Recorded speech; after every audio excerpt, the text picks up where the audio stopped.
before, and I put out into the universe, and then something happens, and then I'm now next week hanging out in the Met. Anything's possible. Anything is possible. So anyway, I hear footsteps at my door again. I hear footsteps. I hear footsteps. Wait. What's that? Oh, it paused. Hold on. Wait, let's play it again. Let's see. I hear someone. Oh, yes, there's someone at the door. There's someone at the door right now. Okay, let's go check it out. It's Gwendolyn. God bless. Oh my God. And I want y'all to know, I feel very special. Anytime Gwendolyn is here in her robe, that means it's a special robe, because that means she sacrificed her me time to be with our time. You know, I got up this morning. Okay, so let me just tell you really quick. Date night was Saturday. Yes. But for photographers, you know, we have Texas school happening this week, and it's a week long of continuing education. Wow. None of the classes that they were having this year appealed to me, so I didn't sign up. But my friends are in town. So I was like, I need to go see my friends. I will drive to see my friends. Yes, you will. So and get on a plane. Yes. So we were out for like a little bit last night. What time did I get in? 1 o'clock? 1 o'clock. 1 o'clock. And I did have a job this morning, a video shoot. But the young lady said last night, somewhere in between me drinking and whatnot, she's like, hey, can we do a different day? I was like, oh, Lord, thank you. Because I am I was like, I didn't feel like getting up this morning. So that worked out. I mean, I'm working on other stuff for her. Uh-huh. But don't you like when that happens? happens? When you are I mean, well, it's so funny because I had a project and didn't know I was gonna have surgery. And at the end of the month was this project. And then the client says, Ron, don't worry about it. We're gonna move that to May. Don't worry about it. So, and I was like, really? Thank you, Lord. Yeah, I was like, thank you. I was like, okay, so we can do Wednesday. We can do Wednesday. That's fine. That's fine with me. Yes. I have other work to do for her, but it was good to have that. So yeah, on Mondays, you know, it's my admin day. So we get up and get like a lot of stuff done before we get into other things. You know, we had the charity event for the food bank on Friday, so those pictures have to be edited. So there's a lot of work to get done on Monday, but we are still, I mean, I am clothes. I mean, I have my PJs on, but I like the robe. The robe is comfy. I should do a whole series on like robe life. It's like, this is living right here. Robe, you know, I have a Ralph Lauren robe in my bathroom that's been sitting there. I don't use it like I should. And it's been I've had that Ralph Lauren robe for 30, maybe 40 years. It's a real old, it's like, I mean, it's white and it's still white. It still looks good. And it has it's still white. It So has the RL, you know, the Ralph Lauren crest on it, because also it had the RL because my name was Ron Lewis. So I had I always get the RLs. And so anyway, you know how I understand. Anyway. And it sits in the bathroom. However, if I'm feeling like I need a hug, a robe can give you that experience of the hug. Yeah. Well, you know, there is a whole category of loungewear, right? So there are your nighttime clothes, but there is also loungewear that you literally just lounge around in. Yeah. So, you know, you don't have to wear your gown and whatnot, but if you are in your gown, you can do that. Wait a minute. Hold up. Pause it. Mama is in the building. Yeah, I saw that. I said, Mama is in the building. Gwendolyn's mom is in the building, y'all. What's up? Hi, Mother's Mama. here. I know. I'll be seeing her soon enough. I'll be in the building. That's Mama. I'll be in Houston. That is she. Wise and great one. You know, Mama, I say this all the time because she is a retired minister, which is why I am the way that I am, right? But I remember during my very, very tough times when I wanted to walk out of my job. Literally, I think I walked out twice when I was in New York City. I was like, Mama, I need a verse. In fact, I need a whole sermon right here, right now. She's like, okay, hold on. And so she would talk me off the ledge, and I'd go back inside and get myself together. And for those who allowed it, because I would ask, I was like, hey, is it okay if I share with you something that is spiritual in nature? And they would say, yeah. I was like, here is the deal. And I would get them so far. And then I would say, you need to call my mama real quick. Talk to you. And there have been old colleagues who have called my mother on their lunch break or afterwards, and she would just, have that conversation. So, what can I tell you? Hey, like I said, I could have been a preacher, but I cuss too much. But you're a preacher kid. You're a preacher kid. I'm a preaching kid. Yes. But no, so we did go see Sinners. Yes. We did see Sinners. It's awesome. It is beautiful. I heard it's awesome. It is beautiful. I'm gonna go back a second time. Whoa! So I can get all the, you got to go back and see it a second time so you can get all the things. But if I may, because it's Monday. Yes. It is Monday. It does not surprise me that certain persons are trying to downplay the excellence of Ryan, right? The same way that they are working extra hard to downplay the excellence of Deion Sanders. Oh, see, Gwen. You know I was going there, Ron. Gwendolyn. You know I was going there because Gwendolyn. Real quick. You and I just had this conversation. Woo! For the people who cannot get us out of their mind, we are their inconvenient truth. And even though they want so badly to whitewash this history, you cannot get rid of this Black excellence. And how dare these men show up in their excellence, their God-given excellence. Excellent. And how dare they not be humbled for them given an opportunity. Just say that you're mad at this kid. So let's just start with, what's his name? Shador? Is it Shador? Is that the one? Because there's Shiloh, and let's just start with that. He comes in. Now, the kid has made mad money from his NIL, which I believe is appropriate, because if you're going to take these kids and exploit them for your college, at least pay them. That's how those extra wings get built on college campuses. At least let them get their money, because you're making money off of them physically, right? So yeah, he comes in with his chains and his hat, and he's got his, he's Deion Sanders' kid. He's going to be who he is. He is confident. His daddy has let him know, look, this is who you are, plain and simple. And they were like, well, he didn't interview well, and I'm just not so sure about his tape. And I was like, cut it out. Cut it out. You guys hate to see it. You hate to see that you don't have your traditional NFL draft story where there is some young Black man who his whole entire life has struggled, and this NFL job is going to help get him out of the ghetto. And we're just so thankful, Master. We're so thankful. Man, cut it out. Ain't nobody got time for this. Ain't nobody got time for it. Well, and they hate it. Well, the whole thing, we'll go back to Sanders, but Sanders, when we were at the dinner table on Friday night, several of the people had gone to see it. And they also said the same thing. They said, we're going back to see it again. I was like, wait a minute. Wait. They were like, Ron, it's a reason why people gave it 100 tomatoes. 100, which is rare to get 100. And they were telling me of all of the messages and the messages of Black history woven in every line, in every scene, in every song, in every movement, and every the backdrops and the acting and the cars and everything had a symbol. There's a lot in there. And so I was hanging out with teachers. So, this is a Friday night dinner with a bunch of educators.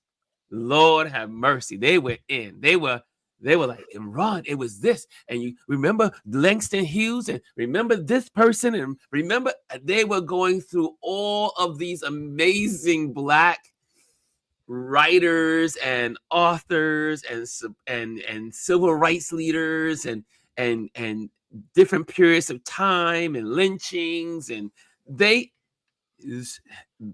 I was just hearing from them what they saw. So I am going this week. I'm just getting my mindset for my event on Wednesday. Oh, I get But you. after Wednesday's event, Thursday, I am in an IMAX theater in Manhattan.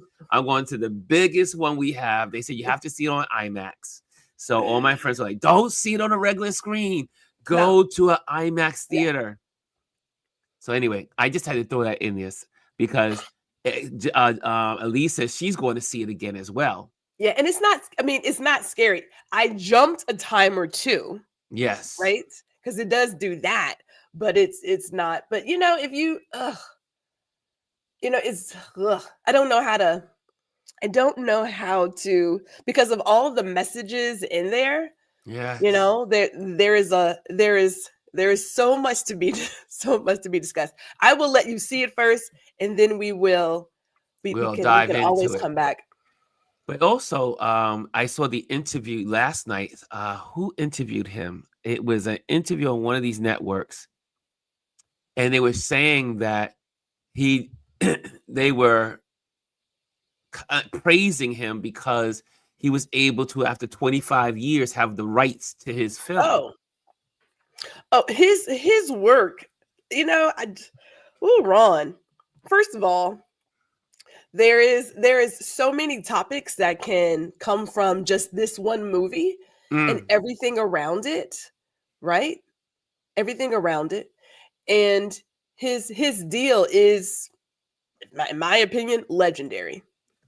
It is legendary, right? I'm sending Alieze invitation. You're sending her. Oh, sweet. If you just think about it, I go back to this when people tell these stories, these other narratives that Black movies don't sell, people don't want to see this, people don't want to see that. First thing first, you can always talk with your dollars. There you go. There you go. And if you are yourself, consistently, authentically yourself, those opportunities will always show up for you. There's a reason why he got the deal he got. There's a reason why. Yeah. Right? It's very simple. And people want to work with him. People want to. Is that the doorbell? Lord bless. Doorbell rang. That means someone's coming on.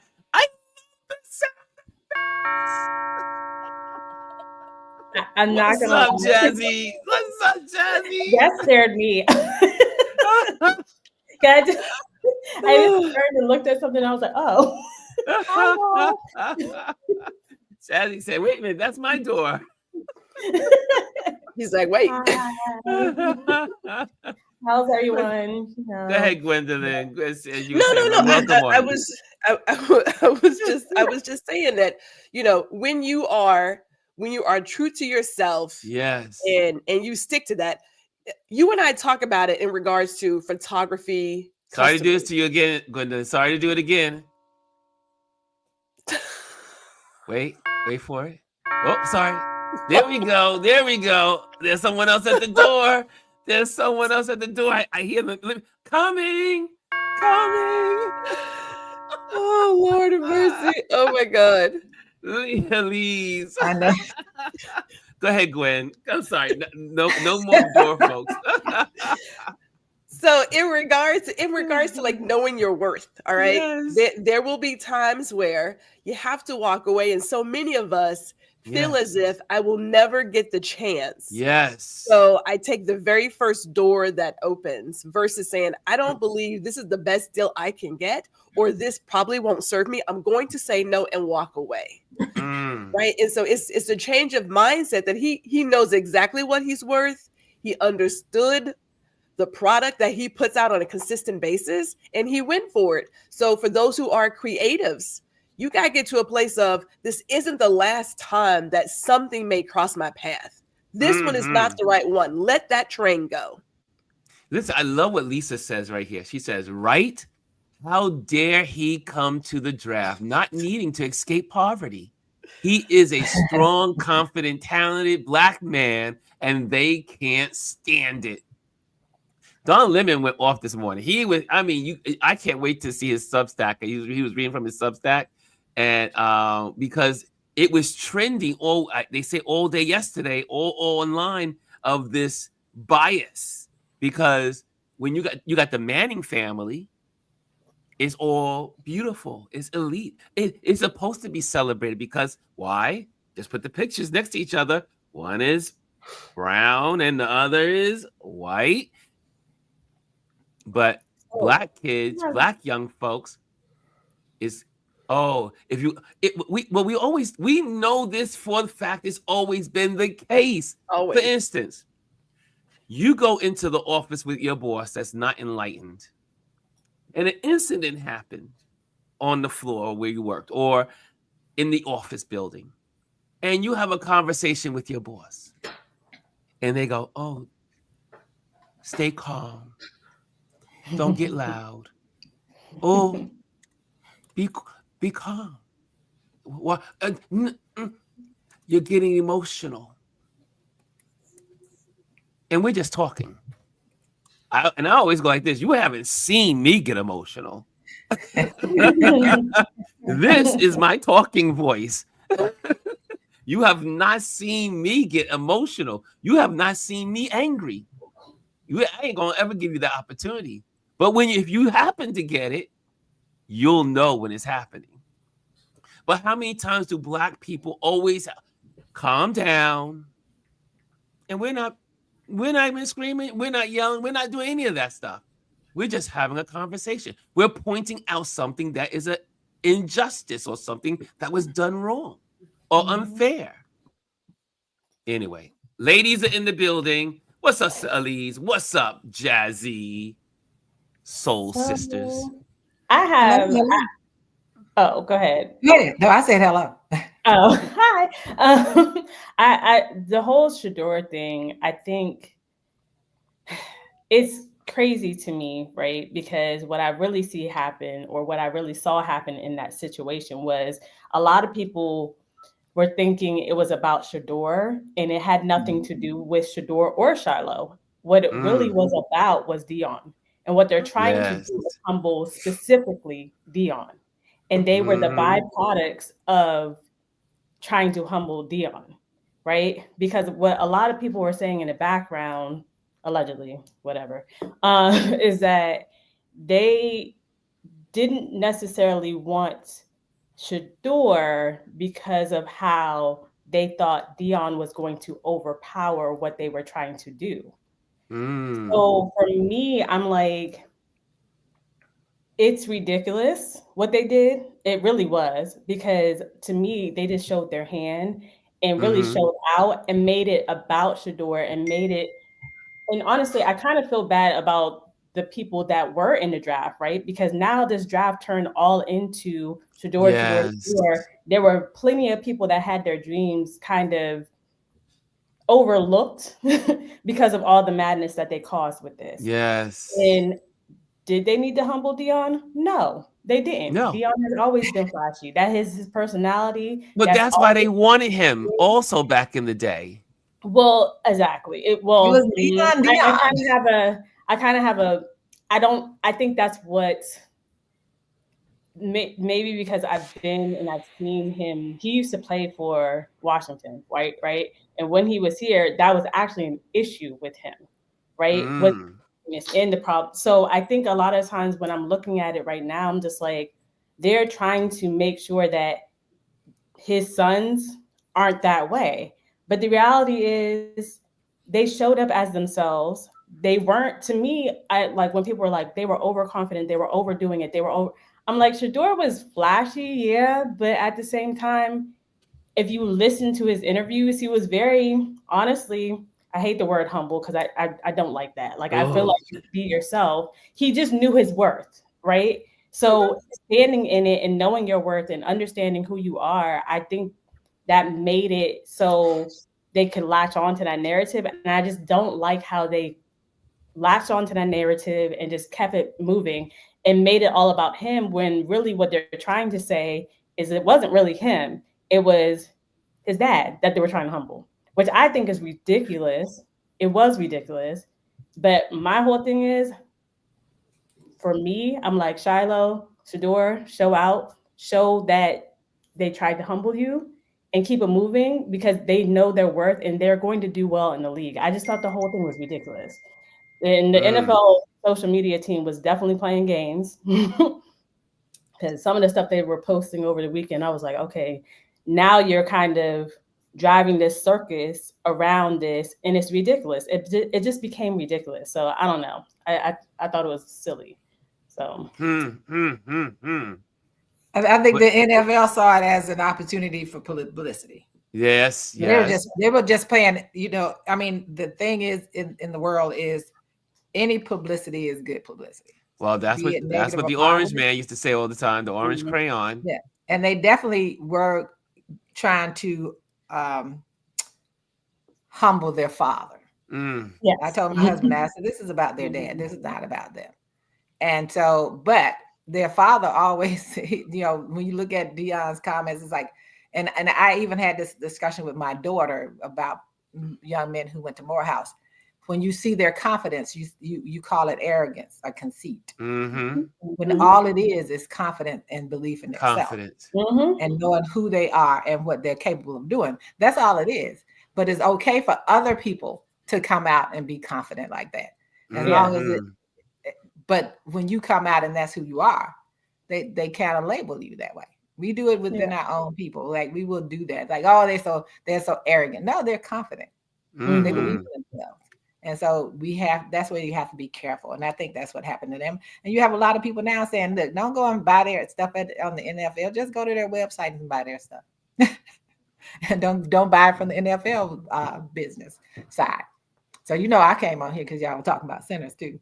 You can go back to. I will say we this. We can always go back to sinners as well. The commentators that I was watching this weekend were using their code term, and that was distractions. That, you know, Shador comes with distractions. Just say it's distractions. That's okay. Y'all can say it. We all know it. Just say what it is. We all know it. It was like they don't want to deal with distractions. It's like cut it out. Like just full stop.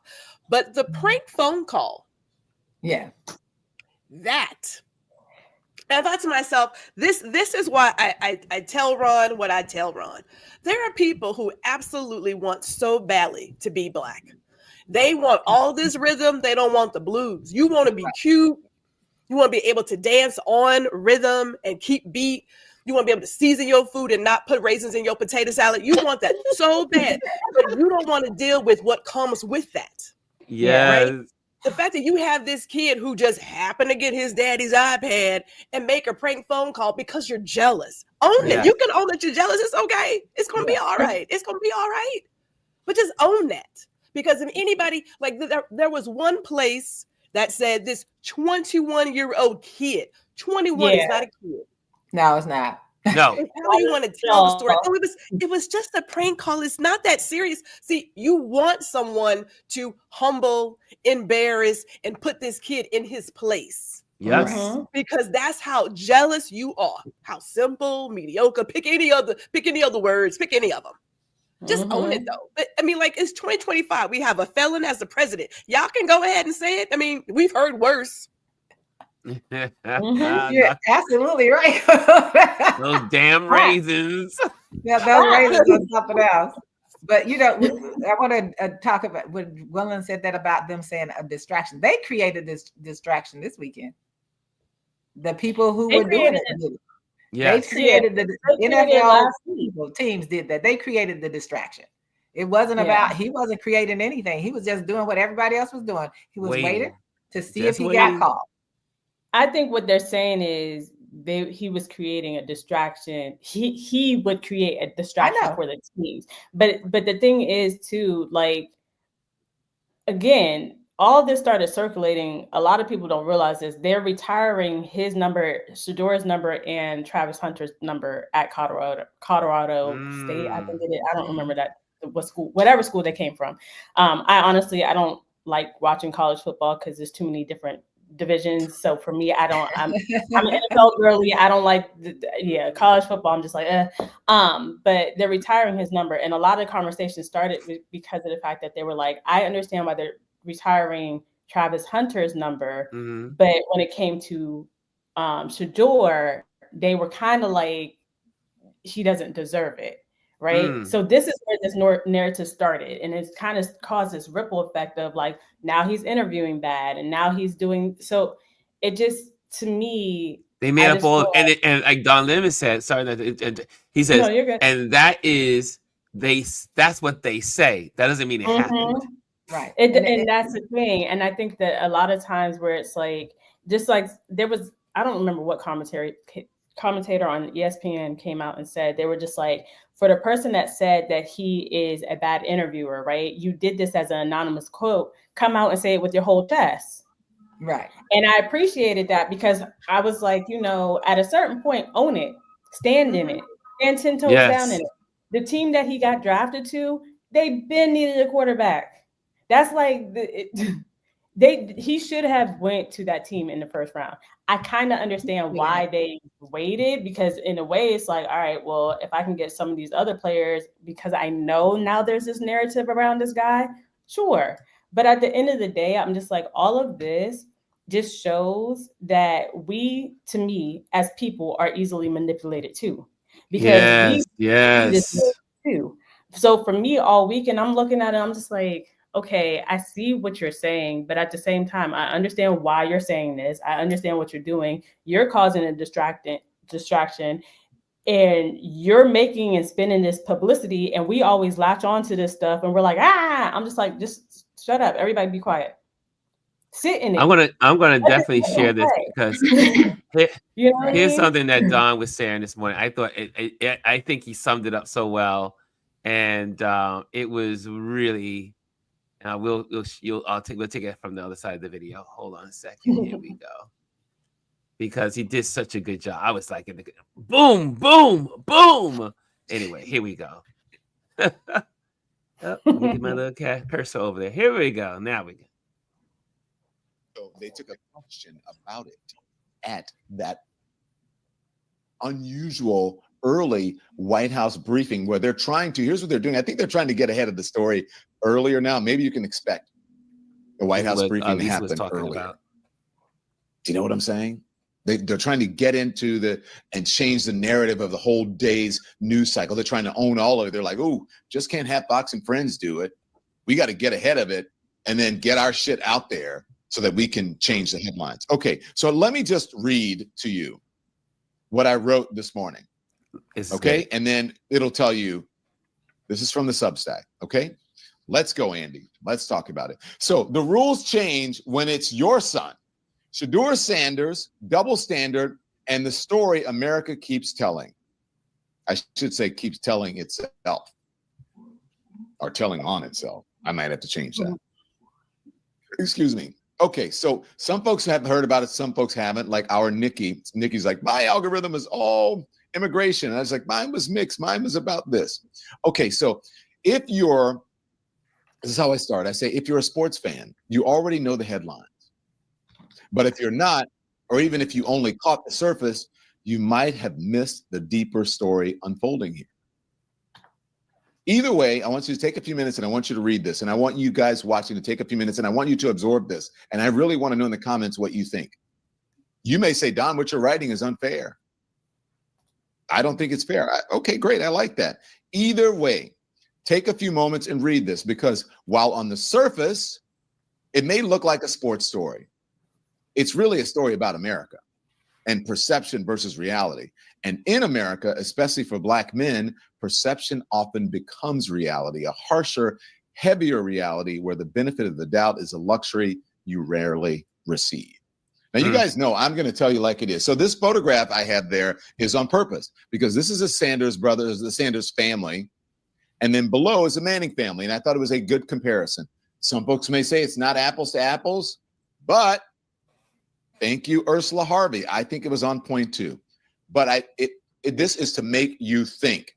This is to spark a conversation. And I actually came up with a headline where I forgot what my original headline was, but I said I wanted this to appeal to everyone, including the women and the mothers out there, because they're going to think it's a sports story. So how do you appeal to with their sons? Right? Okay. So that's why I have those two families there. I mean, it's so blatant here when you see the two families together, it really crystallizes it. But again, Lisa really pointed this out, so I just wanted to make sure that we gave some shout out to Lisa on sharing her thoughts here. Let's continue. Now go with me. I want you guys to listen to this, okay? I want you to listen. I said there is a ritual in America, almost as old as the game itself. Watch a young black man rise and then look for ways to humble him. Remember, I don't pull punches. I don't hold back words. Part of the reason why I'm in independent media now. I'm not, I don't sanitize enough. I don't edit enough. I think that the news is about adults and we should be able to talk this way. Shador Sanders entered the 2025 NFL draft with everything the system is supposed to reward: talent, discipline, resilience. He left not as a top 5 pick, not even a second round choice, but a 5th rounder, 144th overall. Shocking to a lot of people. Not that they think that he should have been the number 1, should have been in the 1st round, the 2nd round, but to go to 5th, considering his numbers, considering his pedigree.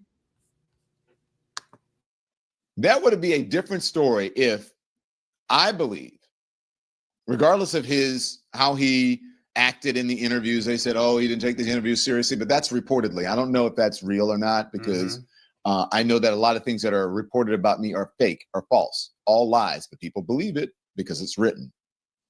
And I know, being in the media, that there is a double standard, especially when it comes to people of color, especially men of color. That is the God's honest truth. He entered 144th overall, not because he couldn't play. Of course, he certainly could. Not because he couldn't lead, not because he lacked the numbers. He threw for over 4,100 yards, 37 touchdowns, and with a 74% completion rate. Okay? Now listen to me. Those are better numbers, in fact, than quarterbacks drafted before him this year. Better numbers than Eli Manning had when his father, Archie Manning, reportedly brokered Eli's future from a podium, deciding for him that San Diego wasn't worthy and sending him to New York instead. Now, he denies some of that now, but that is the report. Okay? That's why I said reportedly. And there is Eli and his dad, Archie Manning, right there. Okay? So, no. Keep scrolling up, Andy.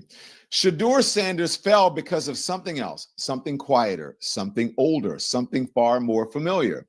They whispered about his interviews. They said he came across as brash, as too confident, as entitled. Maybe there's some truth to it, I say. Maybe he could have handled it better. Maybe, or maybe not. Because again, this is reportedly. I wasn't in the interviews. You weren't in the interviews. The reporters were not in the interviews. It was between the coaches, probably the owners or whomever. But this is the perception that people say. This is what reportedly, maybe, maybe not. But in America, when a young black man carries himself with certainty, we don't call it self-assurance. We call it trouble. We turn self-belief into a warning sign. We turn pride into a flaw. Now, again, some of you may not hear, oh, Don, this guy was too cocky. Isn't that part of being an athlete, is like being cocky and self-assured? Humility is part of it too, but not everybody has the same personality. And not just for the young. It starts early, but it follows black men all their lives. Confidence, independence, audacity, qualities that are celebrated in white boys, white men, are treated like threats in black boys, black men, especially when the man standing behind you is Deion Sanders. A father who dared to love his son loudly, publicly, unapologetically, especially when the legacy looks like him, meaning Deion Sanders. The legacy looks like Deion Sanders. And there he is with his dad. There he is with his trophies, right? With his awards. Okay, keep going. Keep scrolling up.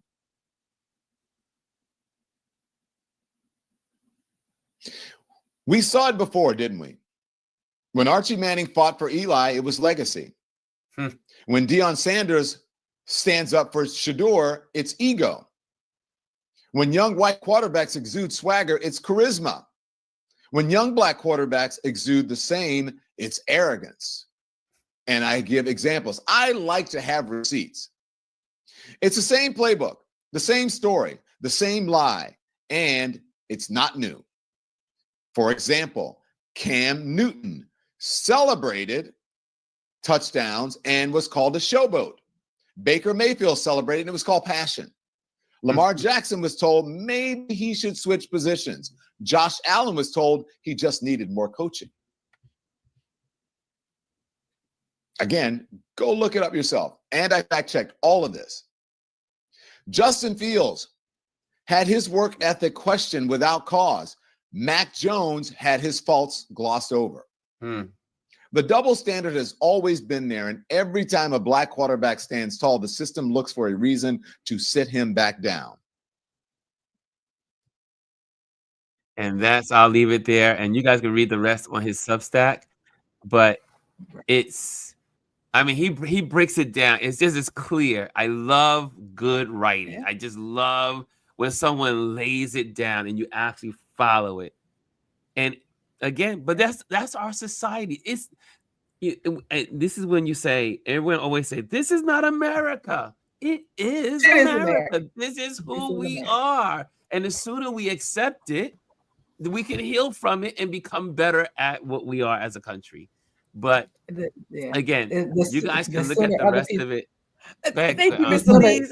The sooner other people accept it, because we know who they are. We know who this country is and how it functions. I think the other people have to own that and hold themselves accountable, hold this country accountable.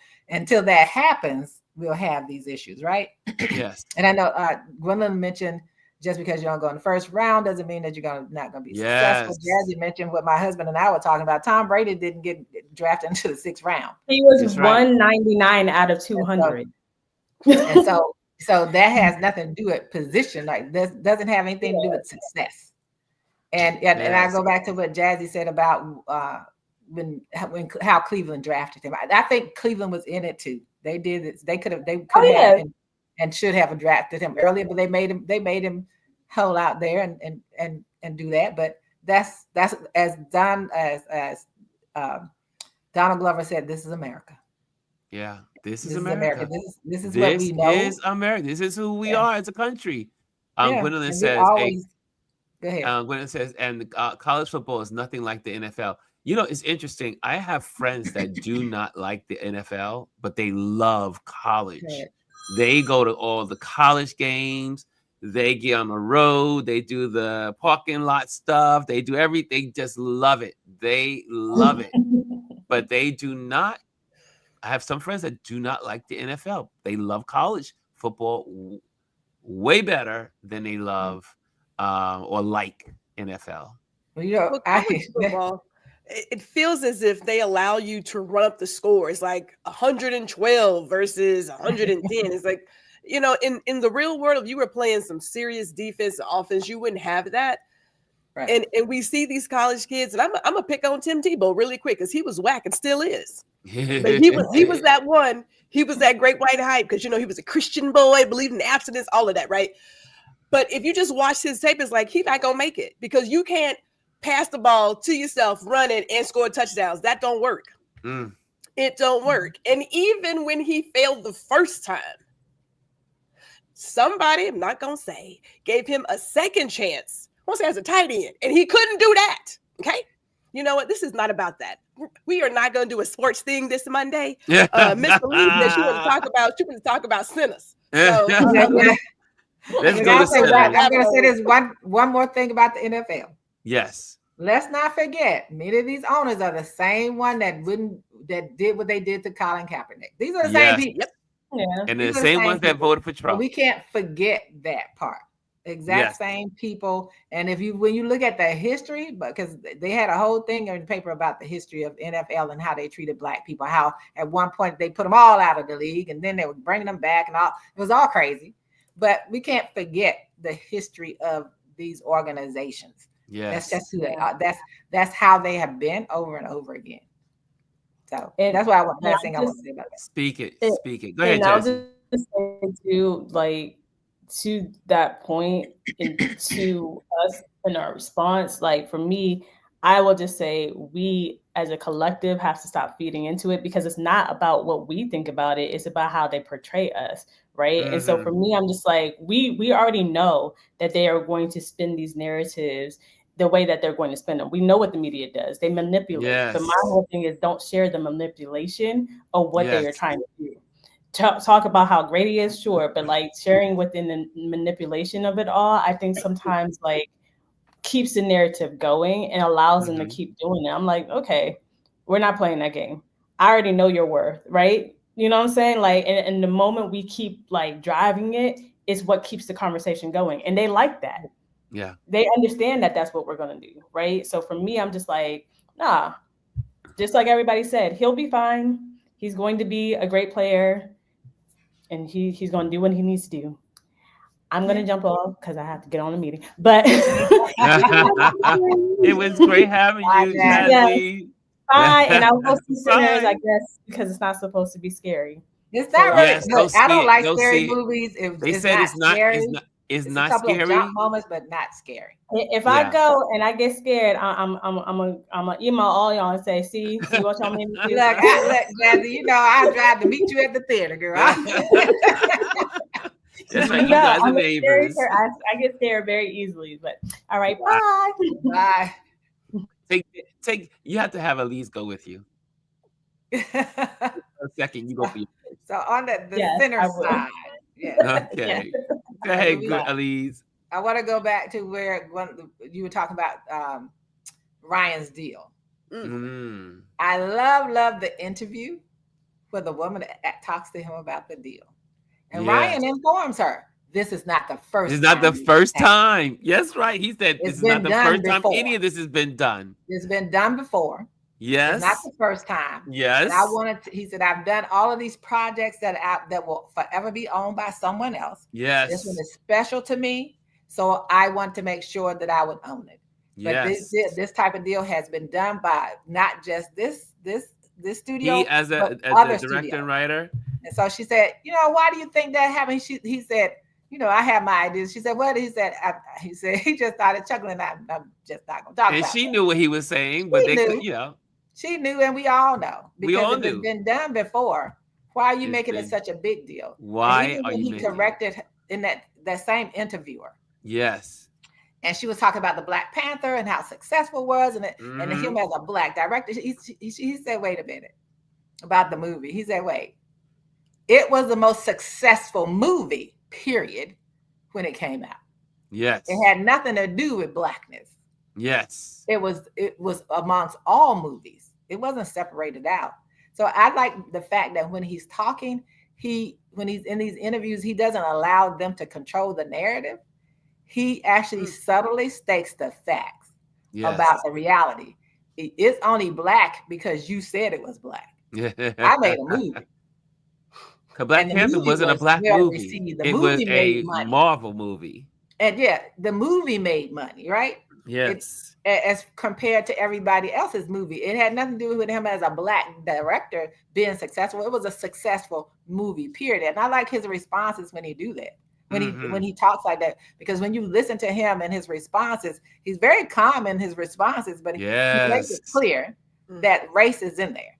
That is about the race of people. And then he makes sure that you understand, I'm not going to let you taint it with just saying something about that I'm Black. But really appreciating the fact that this is a movie who came out with 100 Rotten Tomato score. This is a great movie. And like Gwendolyn said, I also say, listen, I'm going to go back and see the movie because I'm one of those people when I read and when I watch movies or anything, I always connect with messages in those things. There are a lot of messages for you to get them all. You would have to go back and look at it again just to be able to, and you still will miss something, right? Well, they said it is layered with history. My son has seen it 3 times, Ron, And I told you to go to the Lincoln Center one because if they're still doing it, you'll get a piece of the strip because it's one of the few. Oh, right here in New York on the Lincoln Center. Right, because it's one of the few 70 millimeter film theaters in the country. Yeah, that's what I'm going to. There's one in Dallas, G. Really? They're only 30 in the world. Yeah. The entire world, there are only 30 of those theaters that will show it like that. My son said it was definitely a different experience to watch it at because he's seen it on that and some other stuff too. So he's seen it on all kinds of screens. But I also will say this: one thing, it has an amazing soundtrack. Go and listen to the soundtrack, the entire soundtrack, and pay close attention to the theme song, Sinners. If you don't even listen to the whole soundtrack, listen to Sinners. You get almost all the messages he's conveying in that film from that song. Everything.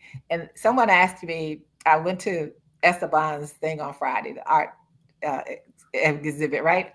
So this guy started talking about Sinners. I think he brought it, asked me had I seen Sinners. I said, yeah. So he brought it up. He said, what do you think about, the use of vampires? And this is not a spoiler of anything. Right. I said, even though I'm not really a person who likes horror, and my daughter has a good description of what she says this is, and I'll tell you all about it. So I told him, I said, I understood the use of vampires. I said, because it's not about them being vampires per se. It's about what they are trying to get from you by sucking things out of you. So it's not about take the blood sucking. It's about, and when you hear it is in there, when he's standing at the door, he says it. He says what he wants. He says what he got from, I think it was Stat. When he said what they got from him. He did. And so I'm not gonna say it like I will sit here, I'll wait till people see it. Yes. It is about how they suck. Their intention is to suck everything out of our existence, out of us, control it and own it. Yes. And so I tell anyone that soundtrack is amazing, but that song, the theme song, Sinners. I was in my car talking to myself and putting it on repeat just to make sure I'm hearing all the words, because I pay attention to lyrics in songs just like I do details in movies and books. All of those things are the same to me. I always look for the details. But that movie, for anyone who has not seen it, and I'm sure anyone who's seen it may have gone already to see it more than once. But if you haven't seen it, put aside any thoughts of it may frighten me or scare, which the part that you should be concerned about is what it's about. That's the part, and be able to recognize what it's about, even money. And I had to ask my husband, I said, so the money, did you notice the money in her hand in the transaction? He's like, no, I didn't pay attention to the money. I said, well, I have examples of that money on my wall because I have an artist created a series called The Color of Money. And he was looking for the images of Black people on money. And it was on Confederate money. So I have original artwork and bills on my wall from that period of time. And so it's a lot in there, every little detail. And I saw that detail immediately. Every little thing, there's a tremendous message in it. And it makes you want to go back and look at the history, right? There's so much, everything in there was historical. He didn't just randomly write something. This man wrote from history. But you want to hear something, if I may interject? Go ahead. They said what was also record-breaking is that he had a thought. He was sitting in some place. He had a thought. And from thought to the theater was less than a year. It took 11 months. From the thought of his, just thinking of it, to the movie screen on the big screen. Less than a year, 11 months. And when something hits you like that, it's like you got to just go on and do that, right? And they went right into production. And I think it would be interesting to sit and you may have been in that kind of environment when you were at the artist's house, to sit in a mixed group and see how white people understand what was there and how they accept what was there. And in him showing the history, he also educated people on a group of people in the Delta that most people don't think about. They don't think about the Asians in the Delta. Yes. Which what it did was, there's a young woman who did a documentary on the Chinese in the Mississippi Delta. Now everybody's looking at her documentary again. She did it a while ago. So it's like these things actually reinvigorate somebody. And I think that's what he's done. I think it's very provocative. And so when talking to my daughter, and she put this in her stories, and she said, it's not a horror story. It's not a scary movie. She said she would categorize it as an epic. She said, from looking at the details for what epics are, it's an epic. Yes. And that the focal point, and this is not giving away, that the character, we know who is in the picture because they are well known, right? But the center is not necessarily the well-known person in there. I don't know whether so the center is actually, she said, if you think about it, it's epic because it really is, the main story is Sammy. You know, it's interesting. I'm really excited about I'm excited about this period. I'm gonna let you guys go because I'm gonna talk about the Monday motivation. But I looked at the writer and the director of this film, and also Kendrick Lamar. Ryan Coogler, yes. There are some similarities in their process, how they think, and even how they communicate. And I was like, there's something going on in this generation. I can't put my finger on exactly what it is, but there's something going on, and the wheels are churning with these young Black men and women that are looking at history and also producing, writing, and directing and creating. They are really, most people want to sleep on this generations, but they're really doing some mind-boggling things in entertainment and in storytelling. But go ahead, Gwendolyn. I see Gwendolyn. Well, no, as he was talking about like Kendrick Lamar and Ryan, I was thinking, I mean, we have the video, This Is America by Donald Glover. Yes. You know. Yes. So there's always been this move of we all know it. I need you guys to recognize it. Right. And so I think it could be, you know. Yeah. And I think Donald Glover was like that one that just like, I'm not just here. I don't care if y'all like this, but I want you all to hear this. I want you to understand where we are.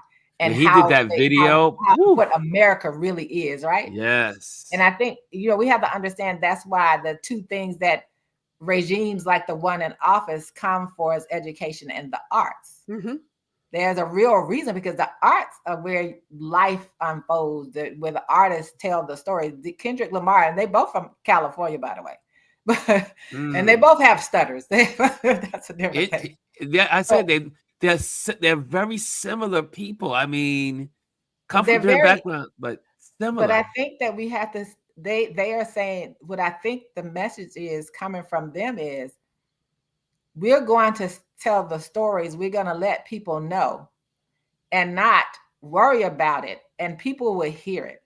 And they've proven that people hear it by their success, right? That all people are listening.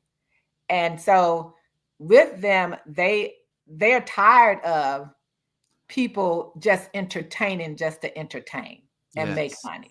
Yes. Amen to that. Being intentional. They are intentional. They're very intentional, and they're saying, I always have to equate it to when Don Lemon left. When Don Lemon knew he was going to get fired, right? Yes. They are coming out guns blazing. Yes. And saying, I'm going to put it in your face. Some of y'all going to have to see it 10 times before you get it, but you're going to get it. Mm-hmm. And I think a part of it is also divine order for me. Like, we need these moments. Just like I was telling someone the other day, the pandemic and the time that we're in right now, these last 5 years, as a Black community, we needed these last 5 years because we had become so disconnected, so complacent, so go along to get along, that we were allowing ourselves to be systematically destroyed and not fighting for it. And we had to understand that we had to come back in communities like this and any other space. When I'm in the art space with people, I talk just the way I'm talking now. The same exact messages. So we have to continue to have these conversations online, offline. But this time was meant for us specifically as a people, so that we could see where all the vitriol is. Because if you're in the South or wherever, they gonna they in your face with it all. But now you're getting to see the covers come off everybody. Every sheet, the country is totally naked. Every bald head that allowed hair to grow on it so they could become a part of the oppressive police system. All of those people are now showing who they are. They're showing you who they are. And you're seeing some horrific things that the media, the mainstream media, isn't talking about. And it's and we have to make sure that what we have to continue to do is what we do on here. We have to be radical on these platforms. That's up to us. We cannot allow the platforms to use us. We have to use the platforms. Yes. And the Prince said that too. Prince said something about the computers and the internet. He said that about the internet. He said about the internet not using you. He said that's right. So you did. I saw someone use. There was a clip last week when they were celebrating his death. His death. They shared that particular clip about his They call it his prophecy of the social media and technology. And I'll say this last thing about all of this for us. We have to stop coveting what they have to the point that we sacrifice each other. Yes. That's what we've been doing. See, I'm not worried about the Beehive's concerts and all. I'm not worried about that. I'm worried about what are we doing? Is there a voter registration desk outside of her concerts? She can start now. Because Taylor Swift did it. Yeah. That's why they didn't like her. But my thing is, we have got to understand that. Start using our tools, using our resources. And stop doing what they wanted us to do, that they implanted individualism in us so that you can only care about me and mine. But we've never, our heritage is about us. The community. It's about I had that conversation last week. Yeah, we had that last week. That's what we'll have to do that tomorrow, baby. I know you got your lesson. We got a lesson to go through, but I and I'm going to close on that thought is on before we do our Motivation Monday, is that when you look at all of the communities around the world, indigenous, where they come from, it is all about community. Yes. It is community is what makes everything work. Community. And then in the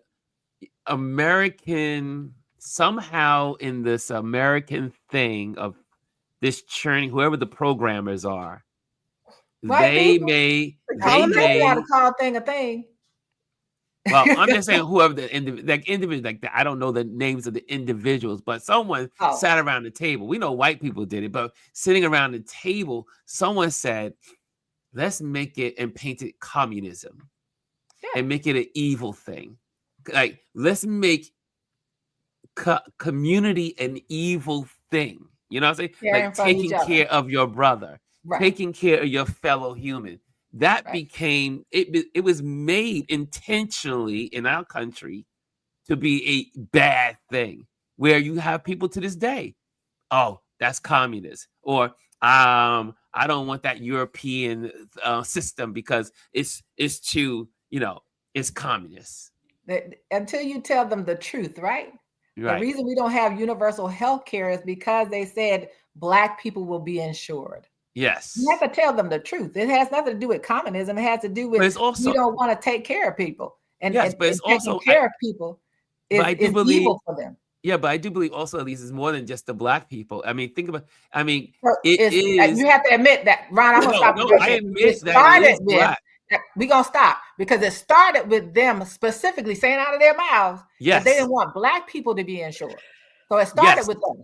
All of but this I'm stuff saying in general, I'm giving a speak across the board, as in saying that it was a system construction that all you look at communities around the country, right? They have been put into all these little silos to make others think if they get what I have, then I'm losing out. Now we know it all began obviously with Black slavery. As slavery, people came out of slavery. We all know that. But it's more than just Black people. So though, I was looking I was looking for my book, right? I was looking for Jazz. I know. My book is upstairs. I know where you are. I know where you are, sister. It's the caste system. I just want us to fully embrace. I get it. I know where I know where you're coming from. Let me finish. I want us to fully embrace. It started with us. Yes. Then we fought for everyone to have certain rights. Yes. The civil rights. So everybody got those. Yes. Move it to now, they've somehow, the Heritage Foundations and all the people behind them, and the Federalist, the Heritage Foundation and the Federalist Society have gotten those people now to see us as the enemy, and not even understand that they have what they have because of us.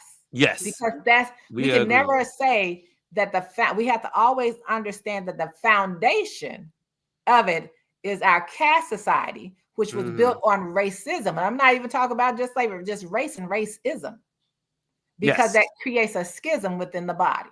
Yes. And that's their main goal, to keep us scattered divided. and divided, and not allowing the 99% to understand we all in the same bucket. I keep telling people we all in that bucket. And I understand, Ron, I do understand exactly what you were saying. Okay. I understand that it is impacting because now because it started with us, but it's spread to anyone else that's non-white male. There you go. Quote unquote heterosexual male. Yes. And Christian. Yes. So it started with quote unquote with the Christian within the quotations. Heterosexual and Christian, because we got to put all of that stuff, because that's how they label themselves. We know the truth, right? Yes. And so anyone that's not them, is being impacted. Exactly. So that part, I mean, that's where we are. But it all started because of their trying to put their foot on the necks of other people, the indigenous people and the Black people in this country. Yeah. So it started there, and it's now become the group that needs to wake up at some point in their life are all white women. Because I'm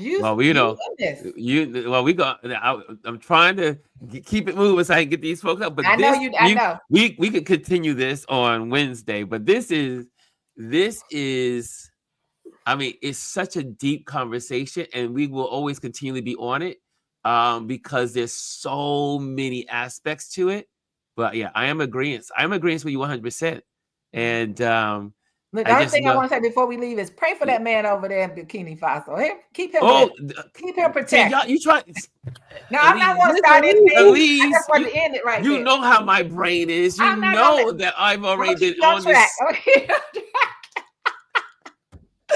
Abram, I think his name is Abram, right? Abram, such and such. He's the he's the president or the prime minister of his country. Gotta keep the lion lifted. And they try to kill. I do believe they've already tried to kill him 12 times.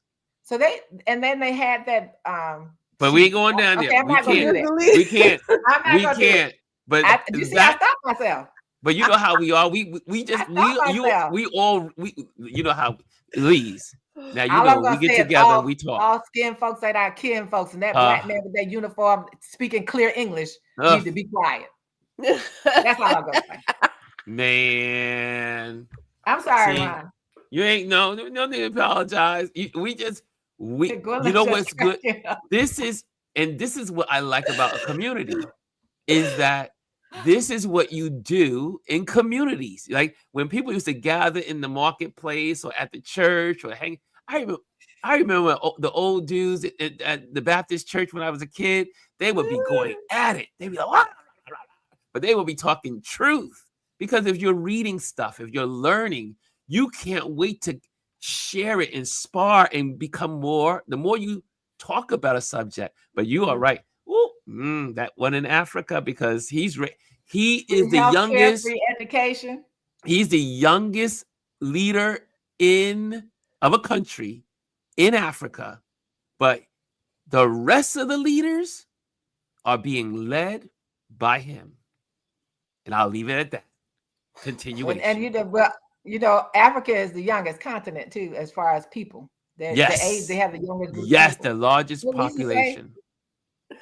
Oh, about the White House. Ain't nobody. White House Secretary said this got drafted because of dumb stuff. Please. We don't have time for that today. Yeah. Save it for Wednesday, Bryson said. Save it for Wednesday. I'm making the list, Mr. Alieze, for Wednesday. I got the list. You be ready on Wednesday. You got the list. Be ready on Wednesday. And Gwendolyn will have the list going. I'm going to be upset that I won't be here. Wow, my gosh. You have to watch the recap. I have to recap my own show. And Chris will be here too. Yes. You guys are gonna be going. Y'all gonna be taking it down. Okay, guys, let's go to the videotape. Later, ladies. I'm letting them go. Had to let them go. They are just too good. Too good, right? That was too good. Okay, here we go. Let's get this on the screen. So that it's a quickie. So it's gonna be a quick one today. This is our Motivation Monday. So this is what we talk about. So let's go in. Let's dive into this topic. And we are talking about where do you stand? Where do you stand? Let's pop this in here. Hold on a second. There we go. Where do you stand? And Motivation Monday. Okay, here we go. We're set. Motivation Monday. Where do you stand? A reminder from legendary photographer Ansel Adams. Now, I was at the event this weekend at Photos. Shout out to, again, that people of AIPAD for the amazing photography show here in New York City. It was great. But I was inspired by Ansel Adams, and I wanted to share something about that today. So here we go. A reminder from legendary photographer Ansel Adams. A good photograph is knowing where to stand. In photography, perspective is everything. It determines what the lens sees and how a story unfolds in a single frame. The same holds true in life. Where you choose to stand, the perspective we adopt, and the angles from which we view challenges, opportunities, and relationships can transform our outcomes. This week, take a moment to shift your perspective. Ask yourself, am I standing in a place, right, Alieze, that lets me see the full picture? Could I move to find a clearer, more meaningful view? Whether it is stepping back to see the big picture or moving closer to focus on the details. Your perspective shapes and narratives. Challenge for the week: Seek a new standpoint in one area of your life. You might be surprised at the clarity and creativity it brings. Make it a great week. Your week's outcome will depend on you. So, guys, it's all about perspective. It's all how you stand. Where do you stand on your matters? Where do you stand on family? Where do you stand on your faith? Where do you stand? Where do you stand?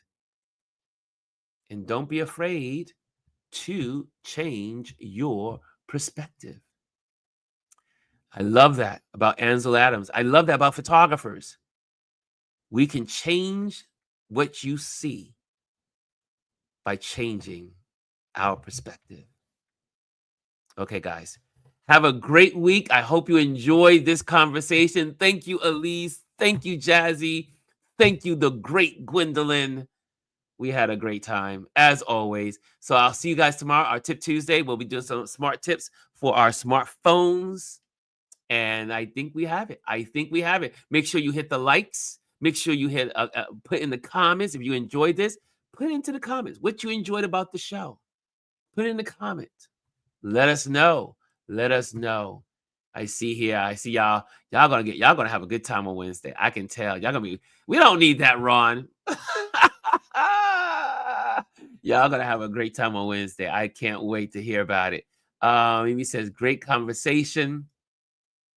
And Lisa says they want everyone to be beholden to him. And that was the topic earlier. And Tom says, so glad I made it this morning. We welcome you, Tom. We miss you. When you're here, we celebrate. Nice. Great job, guys. Thank you again. Thank you for popping on. And again, have a great Monday. Have a great week. I will see you tomorrow.